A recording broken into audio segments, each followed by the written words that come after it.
The Great War, World War I, saw the introduction of a range of horrifying and revolutionary components of war, a time where being a foot soldier would be almost impossible to describe to a level that we in 2020 could understand.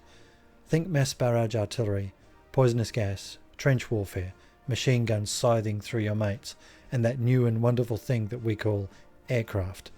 The list goes on. All very unique and new to the battlefield at the time. But as with all things, humans adapt and overcome, and foot soldiers are no exception. Human ingenuity rose to the challenge of dealing with these threats. In my personal experience and opinion, one of the greatest threats to a soldier is the unrelenting sound of an enemy tank, and in World War I, hearing one would have been quite confronting.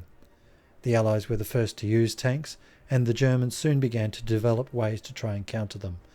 Thus, anti-tank, or AT, weaponry was born. The history of anti-tank weaponry is actually quite fascinating, but it would be a 10-video Netflix series, and I only really have about 20 minutes to cover that and a computer game. So here are some of the cool highlights I found. Firstly, fire was, and ultimately still is, the main way to try and disable a tank, regardless of the delivery medium. I think being in a steel box that is on fire would be somewhat of an unpleasant experience.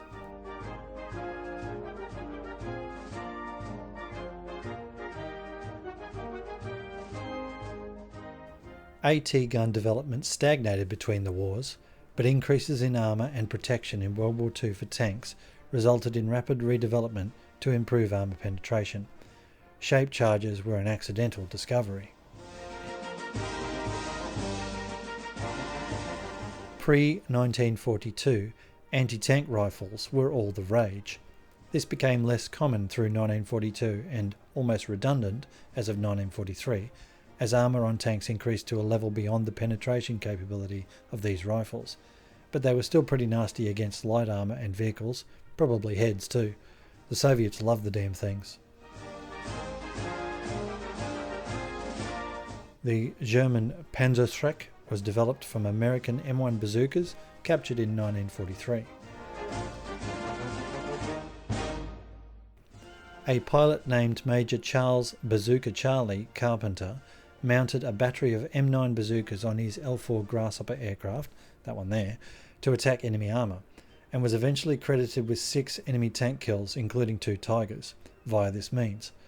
Was this the genesis point for the A-10 Thunderbolt, perhaps?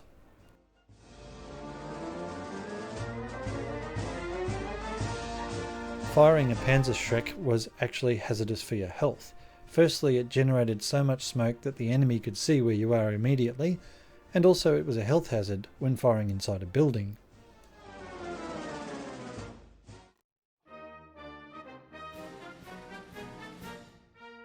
For Hell Let Loose we have Allied and Axis AT rolls, of course. The Allied AT roll sees us with the M1 Garand, a bazooka, Mark II grenades and a pair of bandages, and the wrench. Levelling up includes the M1A1 Thompson and 4 M1A1 AT mines.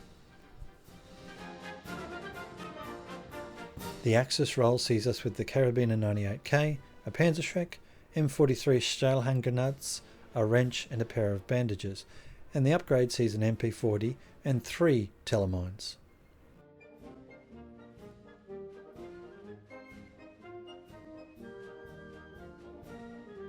Let's talk about the hand weapons now, and we'll skip past rifles, we've covered them in another video. Firstly, the bazooka. Named due to its resemblance to the musical instrument of the same name, I actually had to Google this one, and also known as the stovepipe, it is a rocket-propelled anti-tank, anti-vehicle, anti-bunker weapon. The bazooka started from the development of shaped charge hand grenades that were too heavy to be thrown by hand or fired by a rifle, combined with rocket-powered weapons first created in World War I, and it was actually introduced in 1942. Through 1943 there were cases of rockets sticking inside the launch tube and detonating, no doubt somewhat of a rude shock for the operators at the time. There were also problems of round deflections due to warhead shape, battery operation, ignition problems, side issues, and, when the Panzerschreck was first observed, a sense of inadequacy. You know, the old his was bigger than mine perhaps, but a fair statement considering a 22mm size difference. You can insert the inappropriate jokes here. The bazooka became much less effective against enemy armour as the war progressed.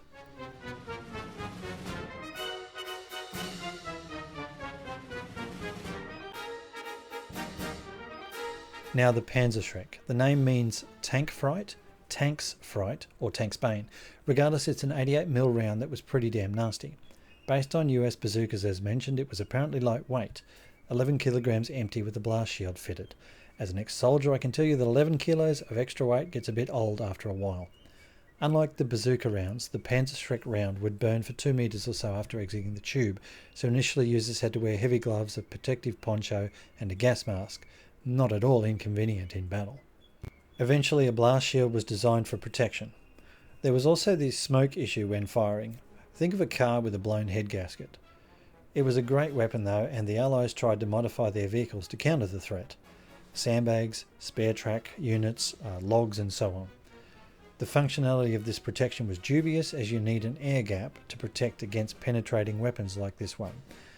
Something along the lines of the Stug 3 with its standoff armour skirting would have actually been much more functional and protective against this type of weapon. Our next weapon as such comes from the wrench, which gives us an anti-tank field gun, but only if you have 30 supplies nearby. You also have to remember that rounds for the gun drain your team munitions count, so use wisely or the commander will be pissed. The two types of AT guns are as follows. The Ordnance QF 6-pounder, which is the 57mm gun M1 for the Allies. Designed in 1940 and entering the war in Africa in 1942, the weapon was of British design but was picked up by the US as the 57mm gun M1, as I said, and became standard issue in 1943. Over 15,000 were produced and used in the war. A modified variant was used for the Normandy landings, it was designed for airdrops, and it is interesting to note that there were no HE shells available for it until after the Normandy campaign. They also suffered from a lack of mobility in a blitzkrieg environment, ultimately leading to self-propelled versions. As the war progressed, the penetrating power of this gun was significantly underwhelming in comparison to German tanks. For example, the Panther tank was only vulnerable to this gun from the sides and rear. The 7.5cm Pak 40 for the Axis, or Panzerabwehrkanone 40, or 7.5cm Armour Defence Cannon 40. I'm not going to go into barrel derivatives here, just keeping it general. They saw over 23,000 of these produced during the war, as well as a few thousand installed into tank destroyers such as the Marder series. It was developed in 1939 when news of improved Soviet tank designs reached high command in Berlin, and it was realised that the 5cm Pak 38, currently in development, would not be able to deal with these new tanks. So effectively it's a 7.5cm version of the Pak 38, with some material changes. This development escalated rapidly once the Axis forces started encountering tanks like the T-34 and KV-1 for the first time. A lightweight version was even used in the Henschel HS-129B3 and the Junkers Ju-88P1 ground attack aircraft. As with the Allied 57mm gun, improvements in armour for the Allies in late war periods such as Soviet IS tanks made the gun less effective.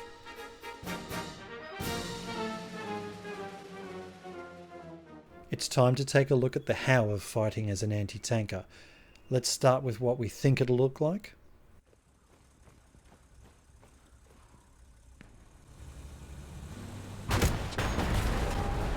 Enemy tank down.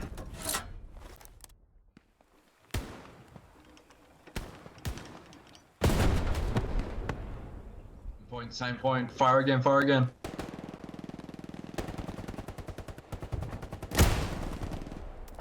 Yes, you just saved my life, thank you. And here's what it's actually like. Limit reached. Oh, fuck that other gun I had. Okay. Oh, in the face. Oh, fuck off. There's somebody running around here, Hawkey. Okay. I literally got shot by a bar. OP back a little further than everyone else. That was my face.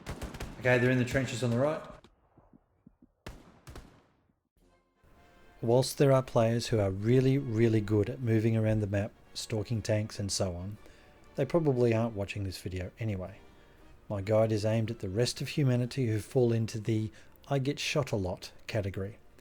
It's usually summarised by the following. running across open ground, not having enough patience, being a bad shot with the rifle sometimes, and forgetting your teamwork. So here are some tips that will help you improve survivability and killing potential. Firstly, always aim to flank a tank to shoot it in the rear armour, which is where I'm trying to get to here. Consider this your cornerstone principle and adjust your playstyle around it.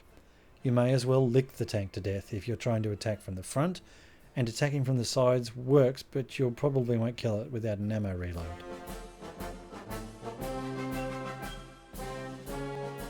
Try and work with your squad or with other teammates when you're anti-tank. It's a lot easier to get behind an enemy tank or a position when others are distracting it and making it look elsewhere.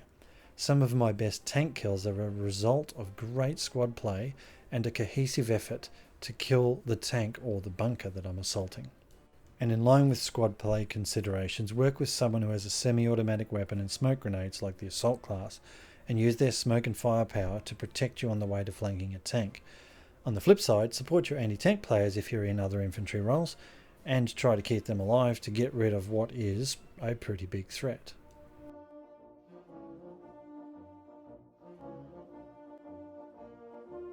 Know where your ammo boxes are, or know where the nearest rifleman is so you can ask for more ammo. This is especially true for Axis players. You don't get many rounds, and more often than not you're going to need the extra ammo. You should also maybe practice shooting, like an empty server perhaps, before leaping into the AT role. Otherwise get your tongue out and start licking.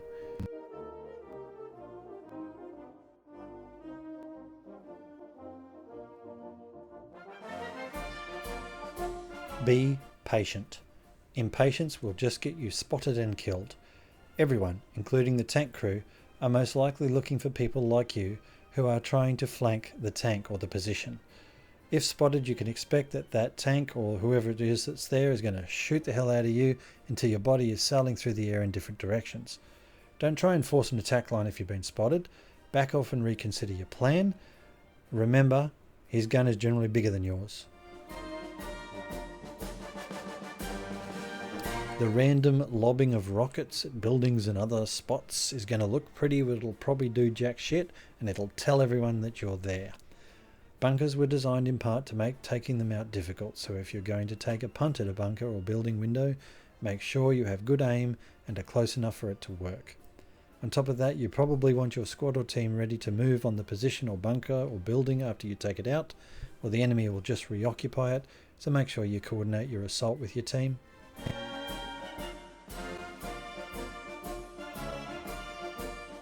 If you want to venture out as a solo AT player, that's fine, so long as you move and act like a sniper. You have to be a good shot, make every round count, both rifle and anti-tank weapon, and it's also handy if you let your squad know what your plan is. Otherwise, as they're being shot to pieces by enemy tanks somewhere else, they're probably going to be a bit pissed at you. Don't fixate on killing infantry either. Play another class if that's your desire, as your job as anti-tank is to kill tanks and bunkers.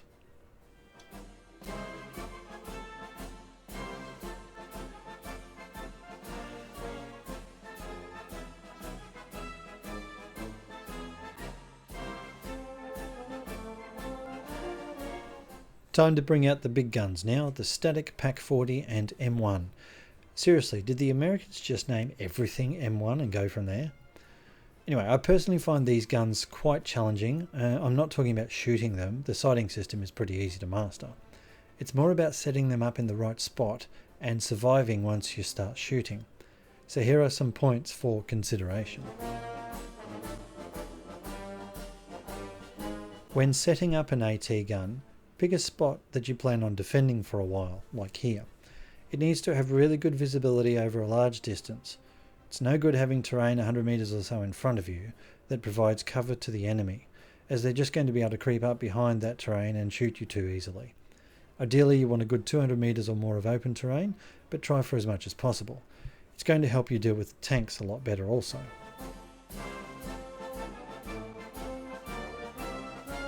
Adding to this, you want your field of view to be a really wide arc, maybe 90 degrees or greater. That's going to give you a heap of shooting options, but more importantly, it's going to help you see emerging threats and deal with them well before they get into shooting range, like these guys flanking on my left.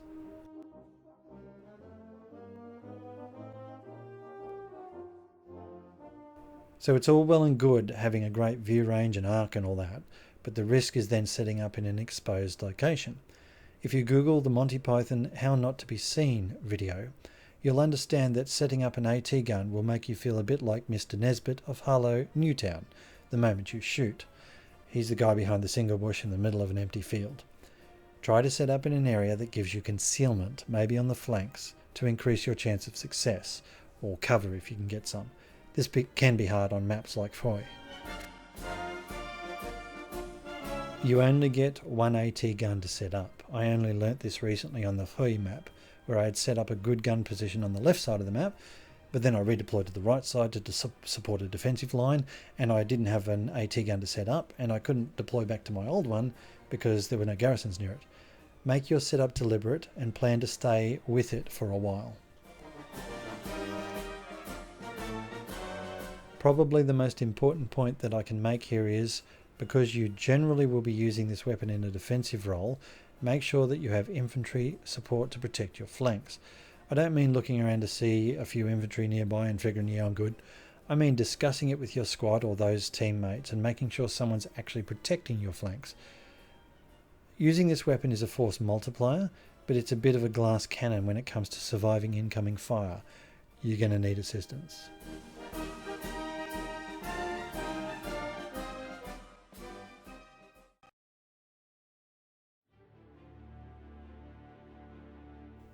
That was a lot of information. So let's recap. Always, always, always try and get behind an enemy tank before you shoot. Always have support from your squad or team, whether mobile or static. Patience is the key to this role. Deliberate fire, make every shot count. Set up the AT gun with a big field of view, but use cover and concealment to protect yourself from enemy rifle fire. Oh, and beware of the blast radius of your rockets. It actually hurts.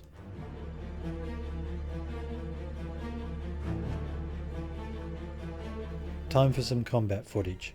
When you're on the stalk, a tank kill is such a good feeling. Ever since the early Battlefield games, I've always loved killing tanks. It's nice to wipe their smug, invincible smiles from their faces. Enjoy some footage anyway.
Tactical, what's it?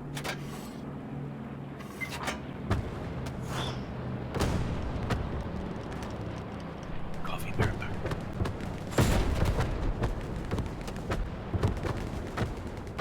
Tay, sorry.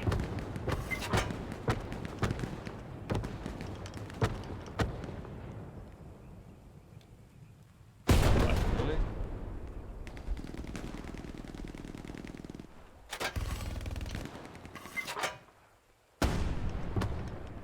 Gonna move our outpost back a bit further. Happy with that, Noppers?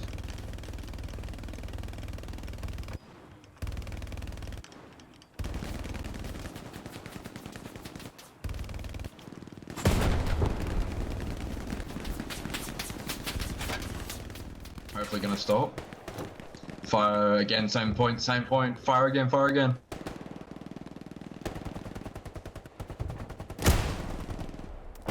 Yes, you just saved my life, thank you. Well done, boys. Well Moving done. in. Oh, contacts, contacts. Watch it.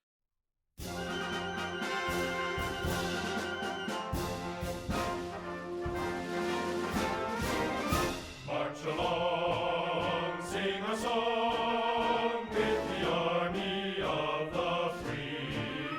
Count the brave, count the true, who have fought to victory. We're the army and proud of our name. We're the army and proudly proclaim. First to fight for the right and to build the nation's might. And the army goes rolling along.